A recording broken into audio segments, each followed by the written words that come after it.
नमस्कार दोस्तों, स्वागत है आपका एक और न्यू और नॉलेजेबल वीडियो में। आई होप गाइज आपके दिमाग में ज़रूर आया होगा कि आज हम जिस घड़ी को देखकर उठते हैं, जिस घड़ी को देखकर सोते हैं, जिसको देखकर हम खाते हैं, या ऐसे कहूँ कि जिस घड़ी की नोक पर पूरी दुनिया दौड़ती है, उस घड़ी का निर्माण कैसे हुआ, किसने किया या कब किया। अगर गाइज नहीं पता है आपको ये सब जानकारी तो बने रहे अगले कुछ मिनटों के लिए हमारे साथ, लेकिन उससे पहले रोल द इंट्रो।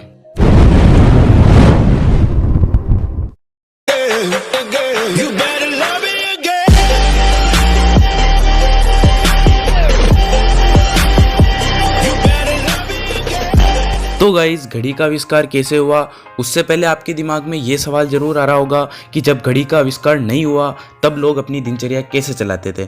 तो गाइज आपकी जानकारी के लिए बता दूं, जब घड़ी का आविष्कार नहीं हुआ था तब लोग सूरज की दिशा देखकर ही समय का अनुमान लगाया करते थे। अब गाइज आपके दिमाग में क्वेश्चन आ रहा होगा कि जब लोग सूरज की दिशा देखकर समय का अनुमान लगा लेते थे तो फिर घड़ी के आविष्कार की ज़रूरत क्या थी।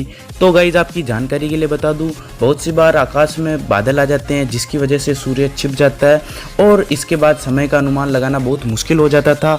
इसीलिए सबसे पहले जल घड़ी का आविष्कार हुआ, जिसका श्रेय चीन को जाता है, जहाँ पर सुसांग नामक व्यक्ति ने जल घड़ी बनाई थी। और गाइज यह जल घड़ी लगभग 2000 साल पहले ग्रीस में पानी से चलने वाली अलार्म घड़ियों के समान हुआ करती थी, जिसमें पानी का लेवल कम होने के साथ घंटियां बज जाती थी। तो गाइज बात करते हैं घड़ी की। घड़ी के आविष्कार का श्रेय पोप सिल्वेस्टर द्वितीय को जाता है। इन्होंने 996 ईस्वी में घड़ी का आविष्कार किया, लेकिन यूरोप में घड़ियों का प्रयोग 13वीं शताब्दी के उत्तरार्ध में शुरू हुआ। इसके अलावा सन 1288 में इंग्लैंड के वेस्टमियर के घंटाघरों में भी घड़ियां लगाई गई। अब गाइज आप सोच रहे होंगे कि घड़ी के आविष्कार कहाँ हुआ। तो गाइज आपकी जानकारी के लिए बता दूं, इसकी कोई जानकारी कहीं अवेलेबल नहीं है, लेकिन पोप सिल्वेस्टर द्वितीय जिसने घड़ी का आविष्कार किया वह रोम के रहने वाले थे, तो उस हिसाब से हम कह सकते हैं कि घड़ी का आविष्कार भी रोम में ही हुआ। अब गाइज आपकी जानकारी के लिए बता दूं, उस टाइम की घड़ियां आज की घड़ियों के समान नहीं हुआ करती थी।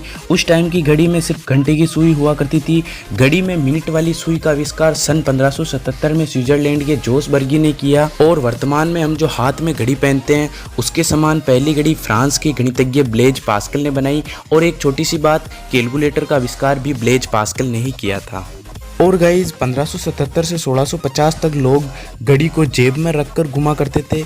इसी कारण तब से ही जींस में एक छोटी पॉकेट लगाई जाने लगी थी।